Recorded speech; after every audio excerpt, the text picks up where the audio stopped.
Muy buenas noches amigos de Sin Línea MX, de Radio Numancia y de Plural. Yo soy su amigo Rodrigo Alcubilla, el crítico político, y esta es su sección política al punto.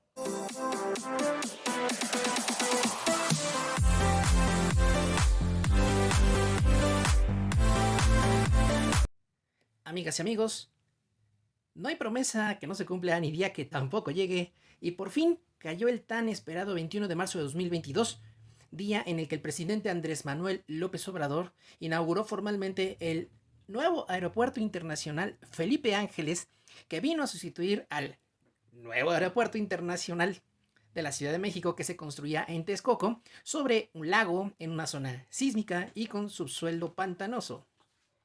En un evento multitudinario, el presidente López Obrador dio el banderazo de salida a las actividades del Aeropuerto Internacional Felipe Ángeles que prometió desde la campaña, así que para nadie es un secreto que eso se iba a hacer. Obviamente vinieron las críticas.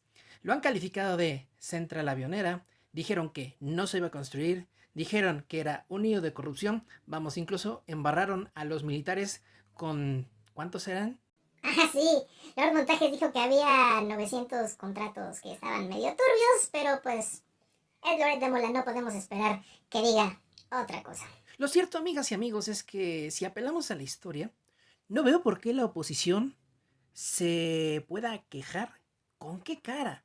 Vienen a decirnos que el aeropuerto Felipe Ángeles es una mala idea cuando a ellos no les importó mejorar el sistema aeroportuario, sobre todo de la Ciudad de México, ya no hablemos de otras partes del país. Y ahí les van algunos datos. Llegó el año 2000, donde supuestamente tendríamos un cambio en el gobierno. Llegó el presidente de las botas, el que nos prometió el cambio. Vamos a sacar el PRI de los pinos. Hoy sabemos que Vicente Fox fue un reverendo total y absoluto fraude. Pero una de las cosas que sabemos es que supusimos que llegó un presidente que por fin se preocuparía por el sistema aeroportuario de la Ciudad de México. ¿Qué hizo Fox? Construyó la Terminal 2 del Aeropuerto Internacional. Y todo parecía estar aparentemente bien. Pero vinieron los sismos del 2017 y eso puso al descubierto una serie de imperfecciones que tenían parchándose no unos meses, sino muchos, pero muchos años desde que se construyó la Terminal 2. Concretamente, y por increíble que parezca, el periódico Reforma publicó en su primera plana el 21 de julio del 2019 que habían hundimientos en el Aeropuerto Internacional de la Ciudad de México. Y publicó una serie de datos realmente impresionantes. Por eso llama la atención que hoy el Reforma se comporte como se comporta. El diario propiedad de la familia Junco de la Vega reveló que en 2018 se habían erogado 490 millones de pesos para atender daños estructurales y rehabilitar zonas importantes para mantener la operatividad, y hace un desglose de los gastos que se fueron dando. Posteriormente, amigas y amigos, en una columna que yo escribí en julio de 2019, pregunté, ¿desde cuándo se sabe de esta gravedad, no? Y resultó que el Reforma dijo, la Terminal 2 del Aeropuerto Internacional de la Ciudad de México registra hundimientos que, en algunas zonas, superan en 43 veces el acumulado anual del proyecto. El edificio, construido entre 2005 y 2007, fue proyectado para resistir asentamientos de terreno de 3 centímetros anuales. Esto quiere decir, amigas y amigos, que si el edificio se construyó en 2005-2007, pues quiere decir que para cuando se escribe esta nota habían pasado un promedio de 12 años. 3 centímetros por 12 nos da 36 centímetros, lo cual es un hundimiento aceptable. 3 centímetros pues es realmente poco, 36 centímetros, poco más de una regla escolar. Pero ¿qué pasó? El mismo Reforma lo dijo. Ojo, no lo decimos nosotros, lo dijo el Reforma.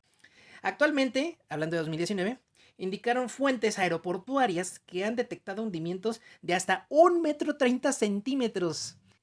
¿Qué hizo Fox para hacer eso? Nada. Llegó el presidente que se vendió como el del empleo y terminó siendo el usurpador del narcotráfico y de los muertos. Felipe Calderón ni siquiera intentó construir un aeropuerto. Vamos, ni siquiera intentar reparar la Terminal 2. ¿Por qué?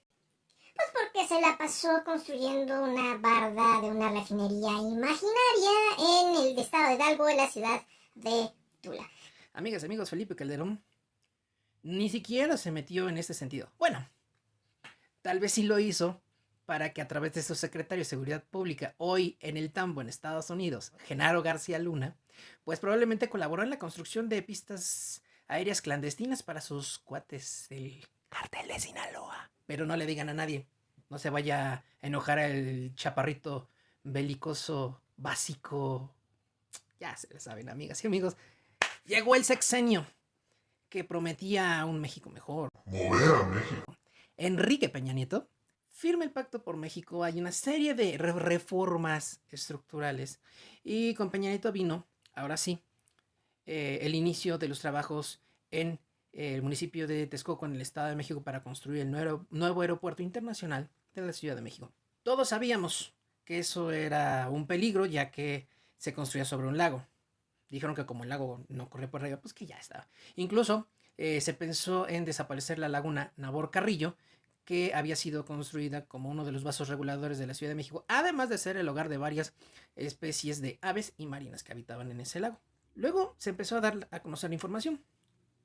Antes de que Proceso tuviera ese cambio tan dramáticamente despreciable, elabora 2 videos, uno que se llama Arqueología de la Corrupción, lo publica en su canal de YouTube, donde registra paso a paso la corrupción en el aeropuerto que se levantaba en Texcoco. Con pruebas, copias de documentos y testimonios, dan a conocer a lujo detalle todo lo que estaba sucediendo ahí, y que dicho sea de paso, hay denuncias, no del gobierno, pero sí de las personas afectadas.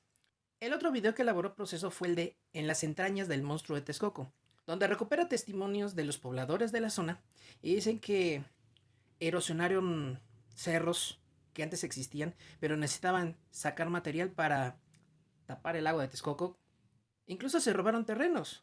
Esto lo exhibieron personas que con contrato en mano, que datan de finales del siglo XIX y la primera mitad del siglo XX, dijeron que un buen día en esos lugares donde ciertamente no había ninguna construcción, pero que eran terrenos que tenían dueño, empezaron a levantar partes de las construcciones, los empezaron a ocupar. Al ir erosionando para sacar el material, los cerros y los terrenos aledaños a la construcción del aeropuerto, se comenzaron a levantar diferentes tipos de minerales, lo que provocó problemas respiratorios, en algunos casos de gravedad, en las personas que ahí vivían. Incluso hubo una señora que se negó a vender su casa. Se puede apreciar cómo corre la carretera, en medio está la casa y luego sigue la carretera del otro lado. La señora, en el video de Proceso de En las entrañas del monstruo de Texcoco, relató que incluso le colgaron un muertito con la intención de sacarla, pero ella no se salió. E hizo bien, porque al cancelarse el proyecto y abandonarse las obras, pues entonces ella puede seguir viviendo ahí en santa paz y en santa quietud.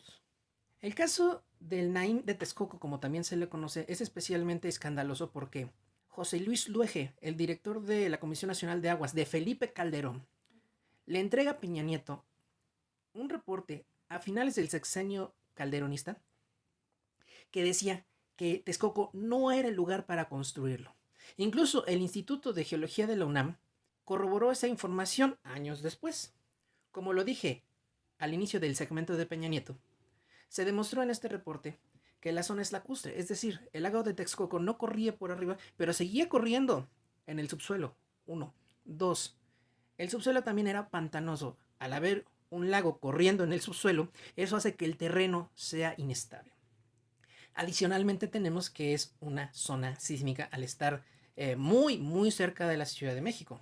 Podríamos decir que el aeropuerto Felipe Ángeles también se localiza cerca de la Ciudad de México, pero a diferencia de la zona de Texcoco, es tierra firme. De hecho, en esta región no se sienten prácticamente los temblores. Es una zona muy firme, de tal manera que era el terreno idóneo para construirlo. Estaba ese o la ciudad de Tizayuca en el estado de Hidalgo. Pero entre los dos lugares se vio que como ahí en Zumpango, Estado de México, ya se levantaba un aeropuerto que era la base aérea militar, pues se determinó que existían las condiciones, el espacio, para poder construir otras 2 pistas civiles y conservar la pista militar. En la pasada inauguración vimos que el proyecto fue un éxito. Ciertamente, amigas y amigos, faltan vialidades, por supuesto que sí. Ningún aeropuerto en el planeta se levanta y tiene al 100% todas sus operaciones y todas sus vialidades el día de la inauguración. Ninguno. Siempre van saliendo algunos detalles, se ve que sea funcional y conforme va pasando el tiempo se van mejorando las condiciones. Por ejemplo, en el aeropuerto de la Ciudad de México incluso estuvo y me parece que todavía existe la intención de levantar una pista 3. Pero pues es un proyecto que pues se quedó en veremos porque no había nada claro. Y que por eso las vialidades que existen, pues algunas todavía están inconclusas y falta terminarlas. Pero dicho sea de paso, a mí ya me tocó transitar una de las vialidades que llevan al aeropuerto, no llegué hasta allá, pero es una vialidad que reduce enormemente el tiempo de traslado, amigas y amigos. De tal forma que tiene autopistas, está bien comunicado. Va a tener estación del tren suburbano que sale de Buenavista. Para que se den una idea de cómo está esta situación, el tren suburbano lleva de Buenavista a Cuautitlán. Antes del tren suburbano, para ir a Cuautitlán, saliendo de la estación del metro 4 Caminos de la línea 2 del metro, se hacían aproximadamente entre 2 horas y media y hasta 4 horas de tiempo de traslado. El día de hoy puedes llegar a Cuautitlán desde Buenavista, que es una zona aledaña al centro histórico de la Ciudad de México, en tan solo 45 minutos. Ese tren suburbano tendrá una extensión, un ramal se llama, que llevará al Aeropuerto Internacional Felipe Ángeles. El Mexibus, que dicho por el propio gobernador del Estado de México, ya corre y llega hasta las instalaciones del Aeropuerto Felipe Ángeles.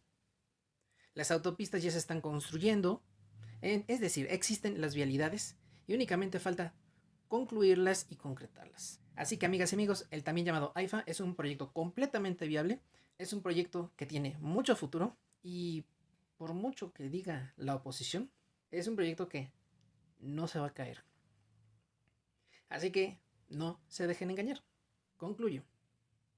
Si a Fox, Calderón, a Peña y a toda la oposición que las acompaña no les importó mejorar el sistema aeroportuario de la Ciudad de México, no veo por qué pudieran tener voz y cara para quejarse del aeropuerto en Santa Lucía.